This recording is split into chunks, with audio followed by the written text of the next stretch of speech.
I'll be back. And you will know my name is the Lord. I'm walking here. I'm walking here. I'm sorry, Dave. I'm afraid I can't do that. Groovy. Hello, and welcome to Box Office Pulp, your one-stop podcast for movies, madness, moxie, and tonight, the entirety of 1980s horror cinema, part 2. But it's still the entirety, just more of the entirety. Anyways, I'm your host, Cody. Joining me today are my co-host, Mike. Say hello, Mike. You ever think, whenever you watch the remake of The Fly, that eventually she was right, a cocoon will come out of her and then be ripped open to reveal a baby that's essentially Captain America? What? I mean, like, he wasn't going to get the shield and the Star Spangled Banner. I mean, not literally, like but it's in the same wheelhouse of a Captain America. I feel like they're trying to make their own Frankenstein Captain America. Like, he would just pick people up and throw them down wells while protecting patriotism. Yeah, I mean, it was about protecting patriotism until he turned into that slug monster thing. His dog died. And so I was just going to try and get out of that, and it kept going. And say hello to my other co-host, Jamie. Hello, Jamie. Do you also have opinions on The Fly? Yeah, I'm really stuck on this. So, in the Mick Garris, OG version of The Fly 2, The Fly was going to become Nuke. Yeah. Think about that. Imagine Nuke, but he's the son of Brundlefly, which fits. That's what disturbs me, and that's what's keeping me up at night. It fits. Especially the extra hearts. Really weird prequel to It Follows. Our Fly Boys. We've done it. We've made the worst cold intro we've ever done. Anyways, folks, thank you for joining us tonight. We're here to talk about In Search of Darkness 2, and not just The Fly 2, or The Fly, or Return or Curse of the Fly. Although, who knows, we might get back to those. They're never far from my heart. Folks, if you are interested in a copy of In Search of Darkness 2, flash sale here. Apparently it is on sale until February 14th at midnight at 80shorror.com. They're selling it in a $70 bundle for the Blu-ray, which, dear God, I just want the Blu-ray by itself. Can anyone sell me just that? Because I have no need for so many posters and pins and all the other junk. Oh, maybe you don't deserve to see the movie, Cody. You ever think about that? You piece of shit. They're pulling the screener out of my memory banks right now. No. Also, it's 80shorrordoc.com. What'd I say? 80shorror.com. I mean, we can run it back if you want to fight. I mean, I'm not against it. Maybe I was wrong. Yes. I just want to make All sure. this is on tape. I mean, if we want to be the Super Bowl and have a lot of inappropriate fouls, yeah, I follow what happens. Jamie, way to be topical with that one. I agree. Fuck the Patriots. You should bury the tape and then have someone find it while they're clearing asbestos out of an old building. Session 9. Unfortunately not 80s. We are just missing the mark left, right, and center here. But if folks are actually interested, the Blu-ray is $70. It is region-free, comes with a slipcover, a 16-page booklet, 3 posters, an enamel pin, while supplies last, a digital copy of the first documentary, this documentary, the digital soundtrack and score, free shipping, and 8 months access to the In Search of Darkness Discord group community, which honestly is like a lot of shit. So $70 probably isn't that bad. I'm just looking for a single disc. I don't need any of the doodads here. Says the guy who just bought Ang Lee's Hulk in 4K. It was $8, Mike. $8. That was $8 that could have gone to your upgrade into the In Search of Darkness lifestyle. The lifestyle of the In Search of Darkness man. Yes. The In Search of Darkness man. I was just going to let that go, but... Well, I feel like if it was anything else, it was like the In Search of Light. It'd be a man who's actually on a mission. In Search of Darkness is just a guy who's closed his eyes and is covering his ears. Not great for a podcast character. Doesn't really make an audible connection to the audience. So the documentary. So if anyone hasn't seen In Search of Darkness, the original documentary that spawned this one, the idea is the filmmakers are interviewing a bunch of different genre filmmakers, actors, fans, and getting their opinions on basically the entirety of the 80s genre of horror. This second one kind of has a little bit of a template to it where they'll go through a year in horror, like starting at 1980. They'll cover a couple of films that came out during that year. talk to a couple of people who maybe were involved in that year or those movies, and then they'll move on to kind of a subtopic like Italian horror or Nancy Allen on Nancy Allen, just interviewing Nancy Allen, or Tom Savini talking about special effects, comedy and horror. They jump all around. You really get a whole large array of topics they cover in these. And luckily, I think this one kind of improves on a mistake from the first film. They do slightly more obscure films. Like in the opening couple of minutes, they do Humanoids from the Deep and Alligator, stuff that people might be aware of, but they maybe haven't seen, especially since Alligator is very tough to find on physical media. And I appreciate that quite a bit. The moment I saw Humanoids from the Deep, I turned to my girlfriend and I was like, okay, we're in for the deep shit this time around. They went so far off the beaten path, they didn't even see it anymore. Got lost in the woods and attacked by Bigfoot. This is like a 4.5-hour documentary, so I do appreciate that it's not just, hey, here's all the Friday the 13th sequels. Like, as deep horror fans who would watch a 4.5-hour horror documentary, we're not necessarily interested in hearing about the same stuff over and over again. So I'm glad they found deeper ground. Yeah, I love the first In Search of Darkness. I wrote a review for it for Horror Movies Hub, but yes, that was a self-plug, Cody. I was going to say self-promotion. Ting. But as I said, in regards to that was much more of like a movie party kind of a documentary. It reminded me so much of the vibe of Bravo's 100 Scariest Movie Moments, where it's just like a big party, a big celebration of these things, and it's not a ton of new information. It digs a little bit deep and goes a little bit insightful, but it's just having like a really good time with the era and, you know, just the kind of 80s horror mecca. This one kind of went, that's out of the way now, and really dug a lot deeper. Like, went for those obscure titles, went for things that are a little bit more like curious and just a little bit more interesting to talk about because they're never talked about. So there's just a lot to say. Like getting just Clancy Brown, who has nothing to do with the Keep, talking about the Keep was like magical to me. The Bride being talked about and just the reverence and respect a lot of them are spoken of, but not in, you know, it's not like they're treating like Humanoids from the Deep like it's high art or anything. They're still, you know, loosey-goosey making fun of it, but I appreciate that the documentary went a lot more insightful and a little bit heavier while still having a lot of fun with it, which is something that was kind of missing from the first one. Yeah, I think it's a problem that's just kind of inherent in the structure of trying to cover an entire decade. It's very easy to get breadth. It's much harder to get depth. You know, how in the world do you really cover all the horror films of the 80s, even in 4 hours? So it's nice that they got a second swing at it, and they could this time drill a little bit deeper. I know I was writing down the movies I hadn't seen this time around, and there were a ton. They spent a ton of time talking about Vamp. I'd never seen that one. Like Blood Diner gets a lot of coverage. There's A Blade in the Dark, Manhattan Baby, Murder Rock, Delirium, Hell of the Living Dead, Body Double, Body Count, Graduation Day, Charlie's Farm, Frozen, which actually wasn't an 80s horror film, so it kind of surprised me they stuck that one in for a second. Shed of the Dead, The Beast Within, Evil Speak. We've got Night Beast, Working Girl, The Being, The Keep, Extro, Making Contact. I've never seen Ghoulies. I'm going to admit that. I've never seen Ghoulies. Oh, you've never lived, Cody. Apparently not. You've never seen Ghoulies? It's you. I've never seen Ghoulies. You're like designed for Ghoulies. I feel like Cody's ideal form is being a tiny Gremlins knockoff doing shenanigans at a college campus. I mean, I already really love Gremlins, so theoretically I'll love like Munchies and Ghoulies and all the other knockoffs, right? I like Critters a lot. I mean, I'm pretty much in line for this. I'm not opposed. You've seen Hobgoblins. It's true. Somebody have seen Hobgoblins, but not Ghoulies.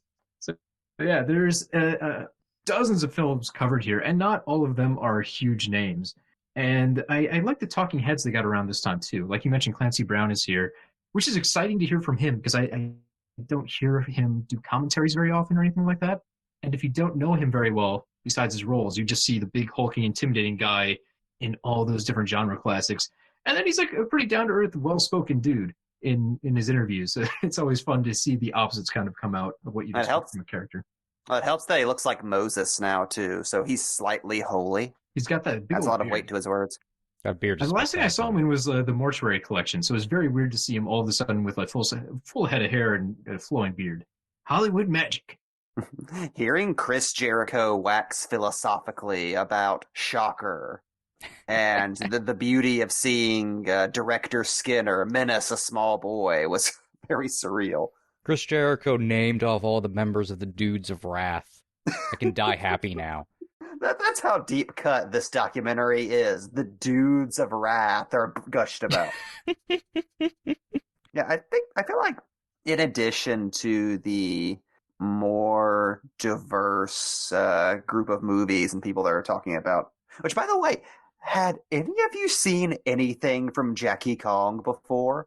Like it No, blew my actually. mind that there's an 80s female like schlock horror movie director who put out like 4 movies that are very weird and ultra violent and look very interesting, and I've just never seen her referenced before. Yeah, it's surprising. You would think that'd just be a given, considering how many female directors are celebrating from the '80s. We have a small number out there. She should be like right in front and center. You'd assume with multiple genre entries under her belt. Yeah. It's nice they got her. I've heard of those movies, but I just never seen or really seen anything of them other than just the titles. And she's cool and a great interview, so it's like, what? Why isn't she on every horror documentary? But like, in addition to the broader range of subjects and interviews, I love the timeline structure. Like, I feel like that works so much better than what they went with in the first movie, which, Yeah. like you said, it's kind of more of a like a party movie to throw on, not something that's a bit daunting to sit through all the way through, because it's just here's a movie, here's a movie, here's a movie without a whole lot of structure. Them bouncing between the year by year timeline and the intimate interview and discussion segments really gave this a much easier to swallow structure. It was a hell of a lot easier to find like natural stopping points to start and stop this if you weren't one of the brave souls to watch all 4.5 hours in one go. Yeah, they had the in-between stuff with the first documentary too, but they weren't particularly deep subjects. They were just kind of like, basic final girl stuff and things like that, and mostly just broad stroke topics. This one, I liked how they were almost mini featurette documentaries that were within them, like fascinating stuff like the Nancy Allen on Nancy Allen stuff, the Robert Englund on Robert Englund, Tom Savini, the Euro horror stuff. Linnea Quigley gets her own section. Hearing Linnea Quigley finally tell her story at length was probably my favorite moment in this entire documentary. That's been a long time coming. I did love the structure, just breaking down year by year. Although part of me, just the pie in the sky wish in me, would be that instead of getting one documentary to cover 10 years, it would be, this is In Search of Darkness, 1981 edition, and then it'd just be an hour and a half of 1981 movies, and then a couple of these, like, let's bring in, I don't know, Tom Savini to talk through the special effects he did in this film, or something like that.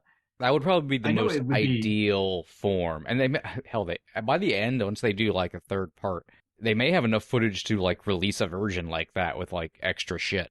Yeah, just like this edited into a mini series that has where they talk about every single 80s horror movie in chronological order. That'd be amazing. Wasn't there a VH1 series like that? Like I Love the 70s or whatever, and they'd go year by year as an episode. Yeah. They did every like decade and shit, which also had Chris Jericho. And Danny Bonaducci. I mean, I know that structure would take years to put out, but boy, that'd be the most perfect version of what they have here. I'd really love it if they could expand that much, because it's so difficult to be like, okay, here's 2 1982 movies. God, we got to keep moving. There's still like so many more things to cover. And even that, it's a little surprising because they get into some interesting spots that really deserve way more time than they can give them. Like they do one segment just on like NES style horror video games. Yeah, which nobody ever talks about. Had you ever seen any footage from that Texas Chainsaw Massacre Atari game? I never had. Yeah, it's not very well received. I've heard it referenced before, like in passing, because it's like the first. It was really, I think that and Death Race were like the 2 big controversial video games that first rile people up. I never had seen a frame of it or seen that the chainsaw is the Was his same dick. color as Leatherface's apparently nude body. It's just like a You know big how that cactus game stick works. sticking out of him. Pretend it's the driller killer. Now that would make a lot more sense. Although it's still confusing. You get stuck on like fences and stuff. Apparently, you have to wander through on the screen. Well, Leatherface is If you very haven't stupid. If you haven't seen this game, it pretty much just looks like Custer's Revenge, modded to be Leatherface. It's very disturbing. Yeah. So, anyways, there's so much you could drive just out of that one topic, and it's fairly fresh ground. And unfortunately, it gets a relatively tiny segment where they cover the Halloween game, Texas Chainsaw Massacre, the Friday the 13th game. Hey, even with limited time, it was worth it just to see the LGN Friday the 13th and the modern game side by side with Blue Jason. Like, oh, how far we've come. But yeah, I mean, that's such a neat topic. I just wish that was its own thing. So it's kind of a bummer when they get into something and they have to move through it very quickly. Like I loved what they're doing with the Italian horror and the different people they had talking about it, the expertise they brought in there. Having Phil Noble just kind of give like a quick breakdown of the genre and how it came into America was fascinating. And unfortunately, it's over so quick. You just go, oh man, I wish I had an entire documentary about Italian horror. Give me like horror noir, but for Italian horror. Oh yes, I would love that. I was just thinking that Horror Europa documentary that Gaddis did. It's like, oh, that, but just like 3 hours longer. It was nice to hear. Like, there were so many quotes in this documentary that were so refreshing to hear, just from like, it's almost like the horror community needs to hear it every once in a while.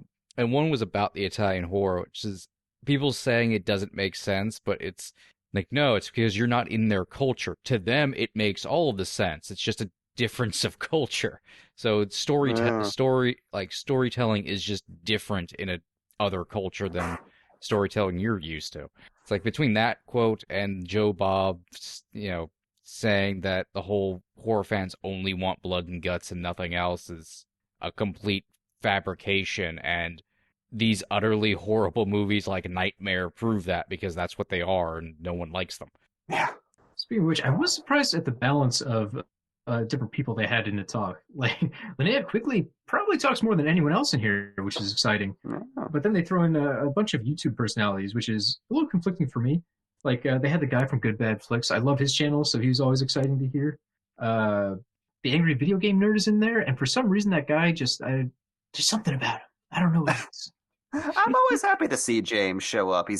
Seeing gentle James Rolfe just be really pleasant and knowledgeable about subjects. I think that's my problem. I'm just expecting him to start being mad about it. Yeah. He is very insightful. It's nice to see Oliver Harper in there. We have the host of Dead Meat. So yeah, there's an interesting collection of kind of YouTube personalities merging into this, which is interesting because it feels like, hey, isn't this just your show made into a DVD? Mm-hmm. But then we also get stuff with Robert Englund, and it's fun to hear him talk about like his own directing efforts. Yeah, it was really interesting hearing him talk about what went wrong with 976 Evil. Yeah. Like how that was going to be a completely different movie, and he's going to die mad about how that turned out. Which I always just assumed he just found a shitty script and didn't know what he was doing and let us never speak of this again. I didn't realize that was a screw job. I do appreciate him starting the interview with, look, no one held a gun to my head for this movie. But oh, it's nice to hear. Just the anger. I was so happy to hear him like wax poetically about Phantom of the Opera. Yeah, the Phantom of Manhattan was a fucking reveal. We could have cut in a series. Oh yeah, I've always been fascinated by that, which is why there was a time travel element in that movie. Sort of is that script almost happened too. Here's a fun fact: England did a movie shortly afterwards that it's confused a lot that people think that script was turned into this movie, but it's not that. But it is interesting how there's a lot of elements of the Phantom of Manhattan that made it into this movie that I think actually takes place. I don't think it takes place in New York. I forget where it takes place exactly, but he's like running like a music school. It's almost like a Suspiria type thing, and there's a ton of elements of his Phantom in there, and like who he's playing, and like mask work, and all of this other stuff that it's almost an unofficial sequel to the Phantom of the Opera. It's very interesting if you ever look it up. I forget what it's called. It's gonna, we've got to do an episode on England. We should do an episode on the many different versions of the Phantom, because all of them are interesting. So many phantoms. It's like horror Phantom, rock opera Phantom, time travel Phantom. I'm just waiting for them to all get thrown into one blender and you just get the ultimate Phantom who does it all. Oh, like the Shadow. It's the Phantom of the Paradise. Sure, yeah. That's the closest we've gotten. But back to the Talking Heads. I did find the balance a little funny, though, because sure, we get some really great stuff, like Tom Savini, too. Anytime he's talking, it's always fun. So I love him in here, even if he's giving some of the same stories we've heard 100 times.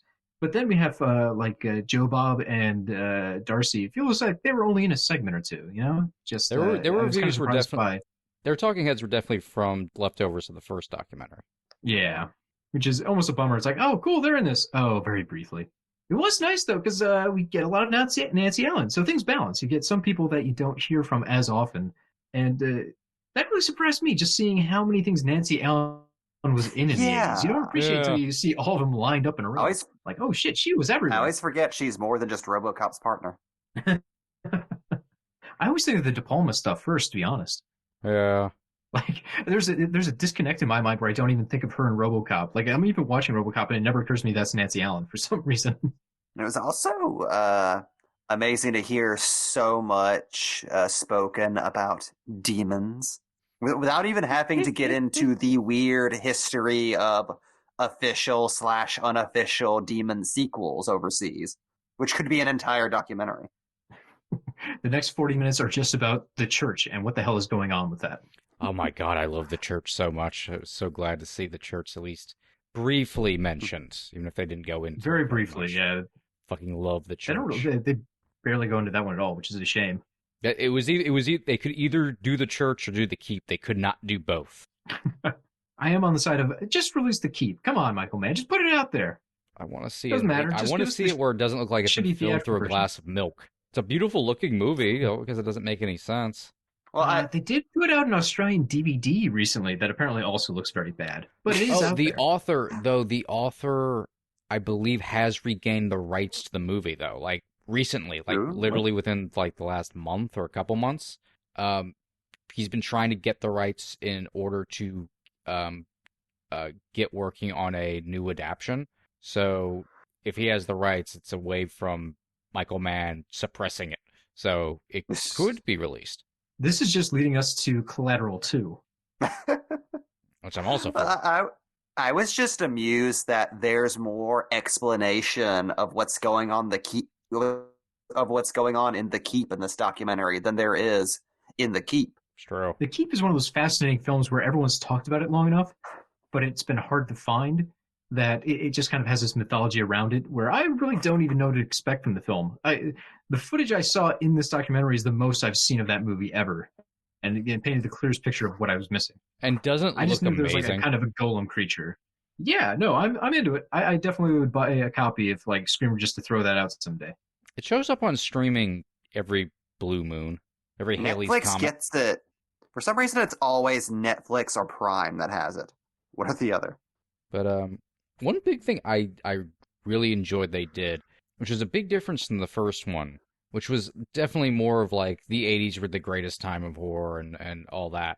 They definitely seem to make a conscious choice of, we started off talking about classic horror, and this was something that came up constantly throughout the entire documentary, especially from like Savini, of these are the things that brought us to the 80s. And I really like the message of not laying your fandom down completely into one era, which a lot of horror fans tend to do with the 80s. Like, this is the grandest time. And it was like the biggest boom of horror, but everything kind of leads to something, and modern horror stems from the 80s, and 80s horror stems from these classics. And I really appreciate the discussion around that and not just leaving everything into the 80s bubble.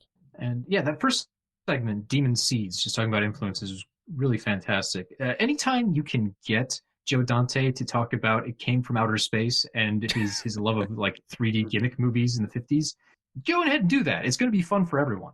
So that was a treat. And again, it's one of those segments where it's like, damn, that's a documentary right there. Why is that like a 10-minute lead-in segment? Yeah. But we're kind of spoiled just because we've had some really great long-form documentaries with very hyper focus lately. Just the last few years, Crystal Lake Memories, just on the Friday the 13th movies. That thing gets to cover all the movies in so much depth. Or Never Sleep Again, same thing. But they're lucky because they only have to worry about like 9 films or something. I don't know how many movies they cover in this documentary, but it's it feels like dozens, and they just have to run through them so quickly. I appreciate that it's gotten to the point where it's people like us making these things now, and we want like the documentaries to be 4.5 hours long and cover goddamn everything and be super in depth and long form and have a certain kind of tone and vibe to them. It's like the stuff we were always starved for, watching like movie documentaries and comic book documentaries and just pop culture documentaries growing up, and you always craved that it would just do a little bit more, be a little bit different, and we all had the same thoughts. So now, Creator VC is just literally doing that.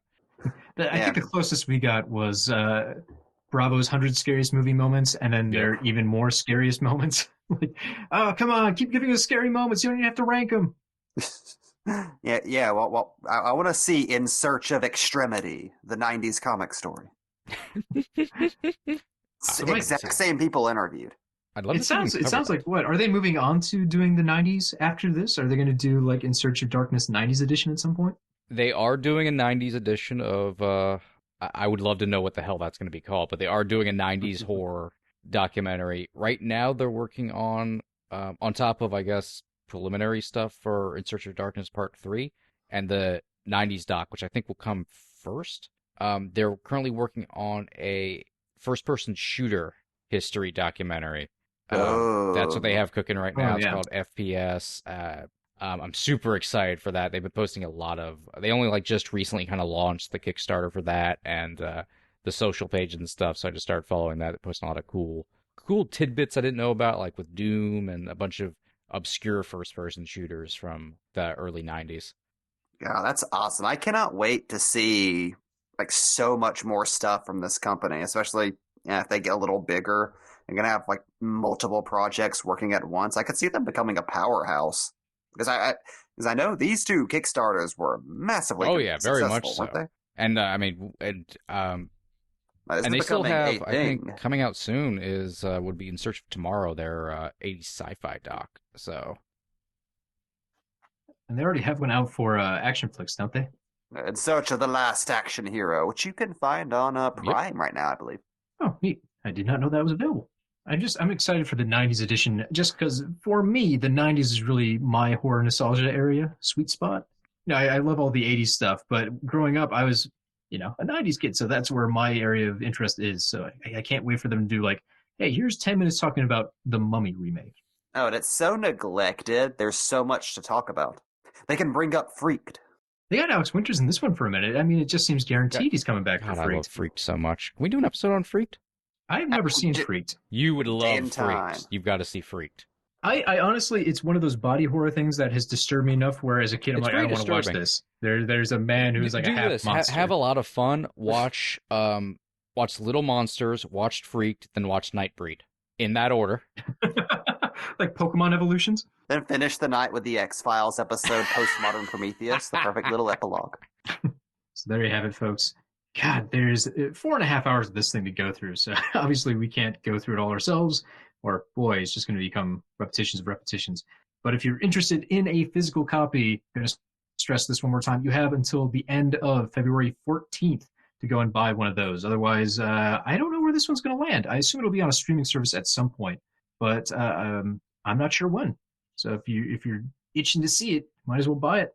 Yeah, if you're a horror just genre fan in general, there is no better Christmas present that you can give yourself than the In Search of Darkness documentaries. They are an absolute delight and bizarrely rewatchable. Very rewatchable, yeah.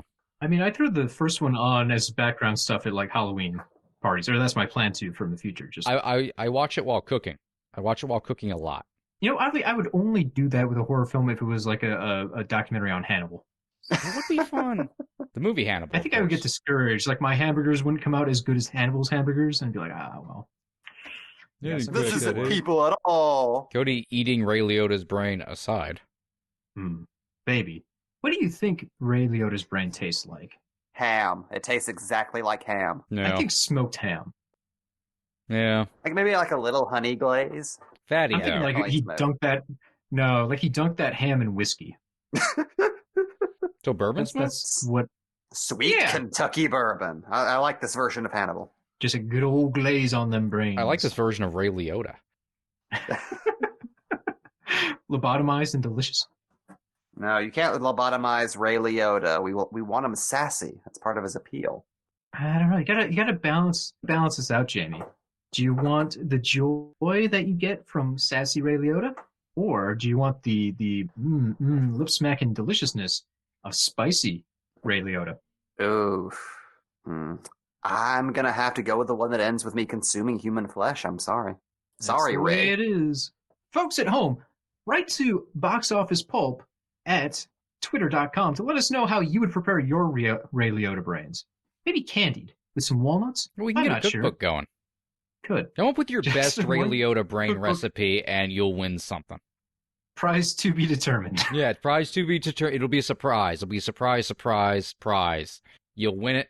Tell us. We'll make it and then eat it. This is one of those times I wish I was actually friends with Ray Liotta, and the contest winner would get a surprise visit from Ray Liotta and then be uncomfortable the entire time. Like, am I supposed to kill and eat this man? Does he know what I won the contest for? Just opens the door. Ray Liotta's scowling at him, punches him in the face, walks away. That's what you get.